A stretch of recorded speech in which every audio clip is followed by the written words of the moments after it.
Cake മുറിക്കാനും അതിനെ ആഘോഷിക്കാനും surprise കൊടുക്കാനൊക്കെ ആൾക്കാരുണ്ട്. ഒരു തോരണം കെട്ടുമ്പോൾ എന്തെങ്കിലുമൊക്കെ ലൈറ്റ് എത്തിക്കുമ്പോഴത്തേനും ഇത് ആർഭാടല്ലേ, ഇതൊക്കെ എന്തിനാന്ന് ചോദിക്കുക. ചിന്തിച്ചു നോക്കിയാൽ അവരൊക്കെ അവസ്ഥ. അവരൊക്കെ എത്ര മുത്തുനബിതങ്ങളെ കുറിച്ച് കേൾക്കുമ്പോൾ ഒരു സ്നേഹം, ഒരു ആനന്ദം കിട്ടല്ലോ. അതില്ലാന്നുണ്ടെങ്കിൽ വളരെ കഷ്ടമാണ് കേട്ടോ. കാരണം വെച്ചാൽ റസൂലുള്ളാഹി തന്നെ നമ്മളോട് പറയുന്നുണ്ട്, നിങ്ങൾ വിശ്വാസി ആവൂല എപ്പോഴാണെന്നറിയോ? നിങ്ങളെ പനക്കാളും മാനക്കാളും നിങ്ങളെ മറ്റു ജനങ്ങളെക്കാളും റസൂലുള്ളാഹിനെ ഇഷ്ടം വെക്കണത് വരെ അവരെ കാട്ടി ഇഷ്ടം നമുക്ക് മുത്തുനബിയോടാവണം. അപ്പോഴേ നമ്മളെ വിശ്വാസം പൂർത്തിയാവുള്ളൂ. മദീനയിലേക്ക് ആരെങ്കിലും പോയി വന്നെന്ന് അറിഞ്ഞാൽ, മദീനയിലൂടെ നടന്നു പോയ ഒരാൾ തിരികെ എത്തി എന്ന് അറിഞ്ഞാൽ മദീന കണ്ട ആളാണിത്. ആ മുത്തിനോടുള്ള സ്നേഹം കൊണ്ട് അയാളെ കൈപിടിച്ച് ചുംബിക്കുന്ന, അയാളെ സ്വീകരിക്കുന്ന ഒരു അനുരാഗി ഉണ്ടായിരുന്നു. പേരെന്താണെന്നറിയോ? ഉവൈസുൽ ഖർനി റളിയല്ലാഹു അൻഹു. ഫാത്തിമ ഉമ്മ മുത്തുനബിയെ സ്നേഹിച്ചൊരു രൂപം, ഒരു ഉദാഹരണം ഞാൻ പറയട്ടെ. മുത്തുനബിയെ മറവ് ചെയ്ത് തിരിച്ചു വന്ന അനസ് ബിൻ മാലിക് തങ്ങളോട് ഫാത്തിമ ഉമ്മ ചോദിച്ചൊരു ചോദ്യം എന്താണെന്നറിയോ? എങ്ങനെ അനസ് തങ്ങളെ നിങ്ങൾക്ക് ആ മുത്തുനബിയെ ആ മണ്ണിൽ വെച്ചിട്ട് തിരിച്ചു പോരാൻ തോന്നി? മുത്തുനബിയുടെ മേലെ ആ മണ്ണ് വാരിട്ട് തിരിച്ചു പോരാൻ മനസ്സ് തോന്നിയത് എങ്ങനെയെന്ന്.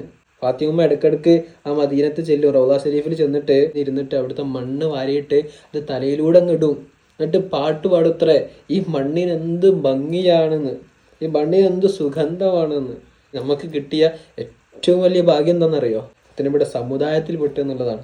മൂസാ നബി വരെ അള്ളാഹിനോട് ചോദിച്ചൊരു ചോദ്യമാണ്, എനിക്ക് മുത്തുനബിയുടെ ഉമ്മത്തിൽ പെടാനുള്ള അവസരം ഉണ്ടോയെന്ന്.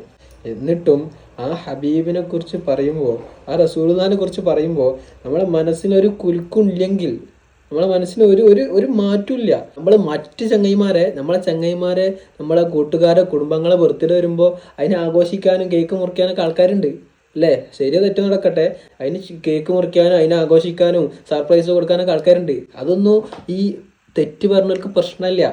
നമ്മളെ നേതാവായ, നമ്മളെ പടക്കം കാരനായ മുത്തുനബിയുടെ ആ മീലാദ് വന്നപ്പോൾ, മുത്തുനബി ജനിച്ച സമയം വന്നപ്പോൾ ആ ഹബീബിനെ സ്നേഹിക്കല്, ആ റസൂലുള്ളാഹിന്റെ മദ്ഹ് ഇങ്ങനെ പാടി പറയല്, അത് തെറ്റാണെന്ന് പറഞ്ഞെടുക്കണ ഒരു വിവരമില്ലാത്ത ആൾക്കാർ അല്ലേ?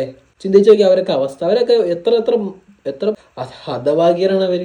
ഹബീബിന്റെ സമയം വന്നാൽ അതിന് വേണ്ട. മക്കളെ കല്യാണത്തിന് നല്ല പൈസക്ക് LED-യും ഫുഡും എല്ലാ ആർഭാടങ്ങളും ചെയ്യും. റസൂലുള്ളാഹിന്റെ മൗലിദ് വരുമ്പോ, നബിദിനം വരുമ്പോ, ഒരു തോരണം കെട്ടുമ്പോ എന്തെങ്കിലുമൊക്കെ ലൈറ്റ് എത്തിക്കുമ്പോഴത്തേനും ഇത് ആർഭാടല്ലേ, ഇതൊക്കെ എന്തിനാന്ന് ചോദിക്കുക. മുത്തിനോട് സ്നേഹമുള്ള ഒരാൾക്ക് എങ്ങനെ നിങ്ങളെ ആ ഹബീബിനെ കുറിച്ച് പറയുമ്പോൾ മനസ്സിനൊരു ആനന്ദം വരാതിരിക്കുക? അള്ളാഹിനോട് ദ്വാരുന്നോളി. മുത്തുനബിയെ സ്നേഹിച്ചാൽ അത് നമുക്ക് നാളെ കൂടെ ഉണ്ടാവും. ഇതൊക്കെ ബോധ്യപ്പെടുന്നൊരു ദിവസം ഉണ്ടല്ലോ, അന്ന് നമുക്ക് എല്ലാം കണ്ട് മനസ്സിലാക്കാം അല്ലേ? ഇൻഷാ അല്ലാഹ്.